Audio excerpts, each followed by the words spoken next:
নমস্কার বন্ধুরা, মিঠু রান্নাবান্নায় সবাইকে স্বাগত। 2 চামচ কফি দিয়ে ডিম ছাড়াই দারুণ স্বাদের নরম তুলতুলে কেক আজকে বানিয়ে দেখাবো। বাড়িতে খুব সহজেই দারুণ স্বাদের কেকগুলো বানিয়ে খেতে পারেন। তো দেখুন কতটা সফট আর কতটা স্পঞ্জি হয়েছে, দেখতেই পাচ্ছেন। তো চলুন শুরু করা যাক। আজকে স্টিলের বাটিতে কেক বানিয়ে দেখাবো। তো এরকম ছোটো সাইজের 4টা স্টিলের বাটি নিয়ে নিয়েছি। আপনারা কিন্তু যে কোনো স্টিলের বাটি এখানে নিতে পারেন। এবার বাটির ভেতরটা ভালো করে তেল দিয়ে এইভাবে ব্রাশ করে দিচ্ছি। বেক হওয়ার পর যেন কেকগুলো খুব সহজেই বের করা যায়। তো 4টে বাটির ভেতরটা কিন্তু আমি তেল দিয়ে এইভাবে ব্রাশ করে দিলাম। তো কেকের জন্য বাটিটা কিন্তু আমি একদম রেডি করে নিয়েছি। এবার এটাকে সাইডে রেখে দিচ্ছি। এবার চলুন কেকের জন্য ব্যাটারটা তৈরি করে নিই। তো এর জন্য এখানে একটা গ্রাইন্ডিং জার নিয়ে নিয়েছি। এবার এর মধ্যে দিয়ে দিলাম 1/2 কাপ চিনি। যদি একটু বেশি মিষ্টি কেক পছন্দ করেন তাহলে কিন্তু চিনির পরিমাণটা এখানে বাড়াতে পারেন। তো 1/2 কাপ চিনি কিন্তু এই কেকের জন্য পারফেক্ট। এর সাথে এখানে দিয়ে দিলাম 1/2 কাপ দুধ। এবার এর মধ্যে দেব কফি। তো আমি এখানে 1 চামচ কফি নিয়েছি দেখুন। আর কফির ভেতরে কিন্তু এরকম দানা দানা থাকে। তো কফিটাকে কিন্তু এখানটায় চেলে দিতে হবে। তো আমি একটা ছাঁকনা নিয়ে 2 চামচ কফি এর মধ্যে দিয়ে দিলাম।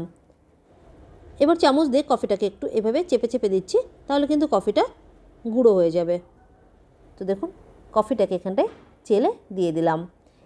এবার মিক্সিতে ঘুরিয়ে এগুলোকে মিক্স করে নেব, যেন চিনিটাও মেল্ট হয়ে যায় আর দুধের সাথে কফিটাও কিন্তু ভালোভাবে মিক্স হয়ে যায়। তো দেখুন এগুলোকে ভালো করে মিক্স করে নিয়েছি। আর এই কাজটা মিক্সার জারে করলে কিন্তু ভালো করে মিক্স করা যায় আর সময়টাও কম লাগে। এবার এখানে একটা আলাদা মিক্সিং বোলের মধ্যে নিয়ে নিলাম 1/4 কাপ রিফাইন্ড অয়েল। এবার এর মধ্যে দুধ, চিনি আর কফির মিক্সারটা দিয়ে দিলাম।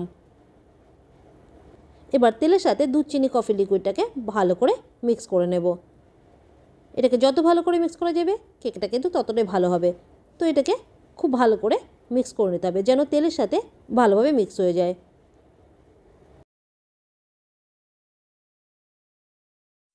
তো এখানে 3-4 মিনিট ধরে ভালো করে এটাকে মিক্স করে নিলাম। এভাবে কিন্তু ভালো করে মিক্স করে নিতে হবে। এবার এটাকে সাইডে রেখে দিচ্ছি।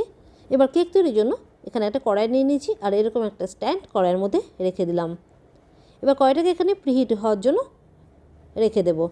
তো গ্যাসের ফ্লেমটা মিডিয়ামে রেখে কড়াইটাকে ঢেকে সাইডে রেখে দিলাম। এবার এখানে একটা বড় ছাকনা নিয়ে নিয়েছি। এর মধ্যে দিয়ে দিলাম 1 কাপ ময়দা। এই ময়দাটাকে কিন্তু এখানে চেলে নিতে হবে। এর সাথে এখানে দিয়ে দিলাম 1 টিস্পুন বেকিং পাউডার আর 1/4 টিস্পুন বেকিং সোডা, মানে 1 চামচের 4 ভাগের 1 ভাগ। এবার এগুলোকে ভালো করে এভাবে চেলে নিচ্ছি। তো এই কাজটা কিন্তু অবশ্যই করতে হবে। ময়দাটাকে কিন্তু এখানটায় চেলে দিতে হবে। এবার ভালো করে এগুলোকে একসাথে মিক্স করে নিচ্ছি।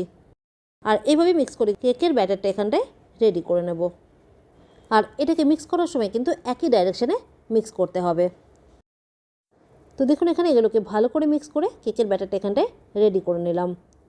তো এভাবে কিন্তু ব্যাটারটা রেডি করে নিতে হবে, তাহলে কিন্তু কেকটা অবশ্যই ভালো হবে, সফট আর স্পঞ্জি হবে। এবার এখানে যে স্টিলের বাটিতে তেলটা লাগিয়ে রেখেছিলাম সেই বাটির মধ্যে ছোটো হাতা 2 হাতা করে ব্যাটার আমি এর মধ্যে দিয়ে দিচ্ছি।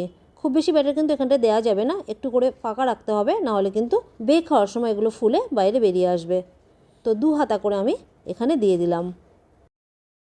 এবার কেকের বাটিগুলোকে এভাবে একটু ট্যাপ করে নিতে হবে, তাহলে কিন্তু ওপরটা সমান হয়ে যাবে। দেখুন এবার চলুন কেকগুলোকে তৈরি করে নেব। তো কড়াইটা কিন্তু প্রিহিট হয়ে গেছে। এবার এর মধ্যে একটা এইরকম সাইজের স্টিলের থালা আমি রেখে দিলাম। এবার কেকের বাটিগুলোকে থালার উপরে রেখে দেব। তো একটা একটা করে আমি এখানে রেখে দিলাম।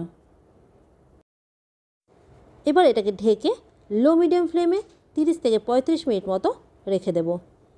তবে কেক বেক হতে সময় একটু কম বেশি লাগতে পারে।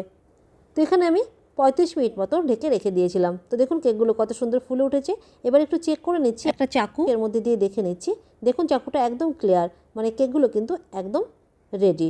এবার আমি এটাকে নামিয়ে রেখে দিলাম ঠান্ডা হওয়ার জন্য। হালকা ঠান্ডা হলে কিন্তু কেকগুলোকে বের করে নেব। তো দেখুন কেকগুলো এখানে ঠান্ডা হয়ে গেছে। এবার একটা স্প্যাচুলার দিয়ে কিংবা আপনারা যে কোনো চাকু দিয়ে কেকগুলোকে সাইড থেকে এভাবে একটু লুজ করে দিলে কিন্তু খুব সহজে বেরিয়ে আসবে। তো দেখুন কেকটা কত সহজেই বাটি থেকে উঠে আসলো। আর কত সুন্দর হয়েছে কেকটা, দেখুন কতটা সফট আর কতটা স্পঞ্জি। হাত দিয়ে ভেবে চেপে চেপে দেখাচ্ছি, দেখতেই পাচ্ছেন। এই কেকগুলো কিন্তু খুব সহজেই বাড়িতে বানিয়ে খেতে পারেন। আমি একটা কেটে দেখাচ্ছি। এর ভেতরের স্ট্রাকচারটা দেখুন কত সুন্দর সফট আর কতটা স্পঞ্জি। তো এইভাবেই বাড়িতে ডিম ছাড়া 2 চামচ কফি দিয়ে দারুণ স্বাদের এই কেকগুলো কিন্তু খুব সহজে যে কোনো স্টিলের বাটিতে তৈরি করে নিতে পারবেন।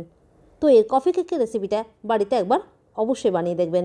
আর কেমন লাগলো কমেন্ট করে জানাতে একদমই ভুলবেন না। আর লাইক শেয়ারের সাথে সাথে চ্যানেলটিকে সাবস্ক্রাইব করার জন্য অনুরোধ রইল। আবার দেখা হবে আর একটা নতুন আর সহজ রেসিপির সাথে। আজ এই পর্যন্ত, ধন্যবাদ।